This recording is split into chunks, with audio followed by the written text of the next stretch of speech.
আসল সুখ কোথায় জানেন? অন্যের মুখে হাসি দেখার মধ্যে সুখ।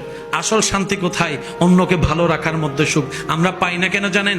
আমরা অন্যের মুখের হাসি কেড়ে নিজে হাসার চেষ্টা করি, অন্যকে আগুনে ফেলে নিজে এসির মধ্যে থাকার চেষ্টা করি, অন্যকে বেইজ্জতি করে নিজে ইজ্জতে থাকার স্বপ্ন দেখি।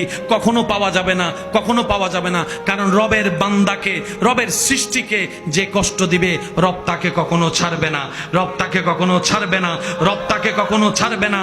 রব্বুল আলামিন অতীত বর্তমান সব জানার পরও হাসরের বিচার রেখেছেন। তার অন্যতম একটা কারণ হচ্ছে এই দুনিয়াতে যারা টাকার কারণে বিচার পায় নাই, সম্পদের কারণে বিচার পায় নাই, পাওয়ার না থাকার কারণে বিচার পায় নাই, সম্পদের জুলুমের কারণে অত্যাচারিত হয়েছে, বিচার পায় নাই।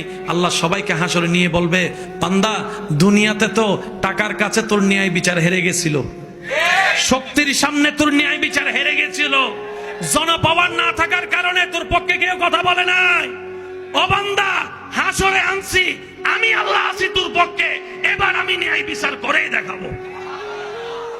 আল্লাহ আমাদের সবাইকে বুঝার তৌফিক দান করুক।